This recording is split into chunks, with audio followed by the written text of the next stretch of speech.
Hello everybody, my name is Crackerjack787. Today we are going to be reacting to about 5 or so, about 5-6 minutes of Linus Tech Tips, how to build a PC, the last guide you will ever need. The link to this video will be in the description below if you wish to watch the whole video. Without further ado, Linus himself.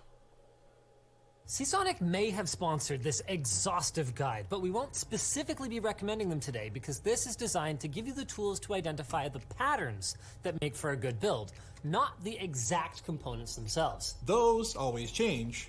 The process does not. So without further ado, how to build a PC.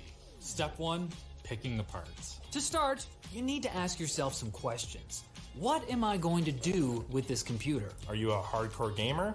You're going to want to allocate more of your budget to your graphics card and maybe CPU. Are you a content creator? Maybe you can ease up on the GPU a little bit and splurge on CPU and RAM. Are you just using it as a glorified NAS? Then you'll be looking for a motherboard with lots of I/O and a case with lots of drive mounts. And maybe you'll want to splash out on a specialized redundant power supply. No matter what your budget is, this is the question you need to answer before going any further. What kinds of games do you play, Mr. or Ms. Gamer? RPGs and visually complex games where exploration and sightseeing are priorities mean you'll probably want a high-resolution display for the best experience, preferably with HDR. Peripherals may not matter as much to you, and in fact, you may prefer to get a console controller for some of your games rather than a typical PC gaming keyboard and mouse. Do you prefer hardcore competitive shooters though, where every millisecond counts? Well, now you'll want a premium mouse for sure, and maybe even a high-end keyboard, not to mention a high refresh rate display, even if that costs you some resolution or some color accuracy. The games you play will also affect the number of CPU cores you should get, since different genres of games tend to utilize them differently. A good rule of thumb for future-proofing your build is to make sure that you have at least as many cores as a current-gen console. If you want to stream or record your gameplay, then maybe throw on 2 to 4 more, and make sure that you've got a GPU with a high-quality hardware video encoder built in. As for the content creators out there, what should you focus on? Well, it depends on what you create. A digital artist might not need anything special for a GPU, but would definitely benefit from a drawing tablet. A musician would want tons of RAM to load up on instrument patches and samples without slowing to a crawl.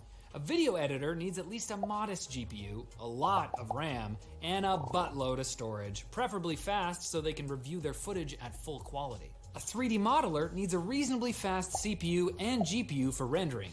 A GPU capable of real-time rate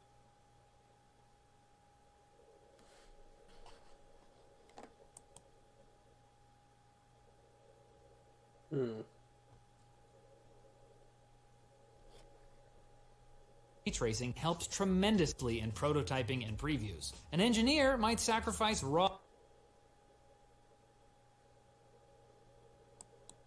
horsepower for validated hardware like a Quadro GPU to ensure pain-free operation. A programmer wants a hefty CPU with a lot of threads for handling frequent compilation and a lot of RAM to go with it. Whereas a writer really only needs a keyboard, a decent display or two, and a quality water bottle to stay hydrated. LTTstore.com. Is this a NAS or home storage of some other sort? If so, what is it for? Cold storage that won't often change, like backups, ripped media, or game installs, won't need high speed to be usable. Instead, you'll want higher capacity hard drives. Warm storage that changes frequently, like a document or photo dump, is where you'll want a balance of capacity and speed. Hot storage, like a footage ingest or for use as a network boot device, will demand higher speed, increasing cost. You may also need a fast CPU depending on the scale of your storage space. Adding additional roles like Plex increases system requirements, so while slower computers can get by as a basic file server, you're going to need to account for CPU overhead, especially for transcoding. Now let's talk about form factor. Computers are available in all shapes and sizes, from complete PCs the size of a pack of gum to entire racks that contain only the storage for a bank of machines elsewhere in the data center. The most common variants, or form factors, are as follows. ATX is your classic. It's the big beige box size. It usually features at least 5 expansion slots and a taller chassis. You can find these in mid-tower and full-tower configurations, which basically just indicate height. Full towers tend to be easier to work with, but are much more difficult to move around and find a home for, so they've been falling out of fashion. If you're not sure what to buy, an ATX form factor case can accommodate any smaller size motherboard, although installing an ITX motherboard in one of these seems more than a little silly. Although maybe that is an aesthetic that you want to embrace. Micro ATX is smaller than ATX with at most 4 expansion slots, and for most people, that's totally sufficient. But you should always check to make sure that you've got everything you need.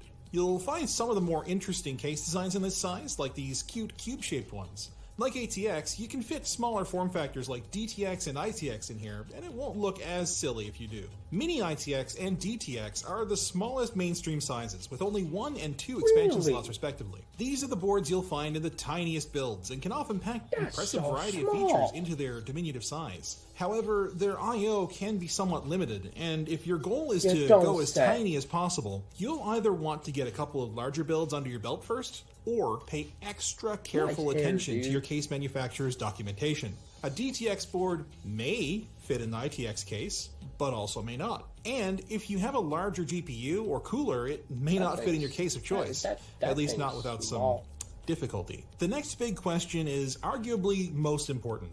What's my budget? If your answer is anywhere from less than I'd like to I'll take what I can get, then your best bet is often to buy used. You can find off-lease business machines available for a fraction of their original price. As we've shown a number of times in the past, these can be a great starting point for a new build. Most of the work is already done for you, and many can be improved for a relatively small budget. Another option is to look for previous gen hardware. You can sometimes find killer deals as retailers clear out old stock to make way for the next big thing, but this is mostly applicable to used gear.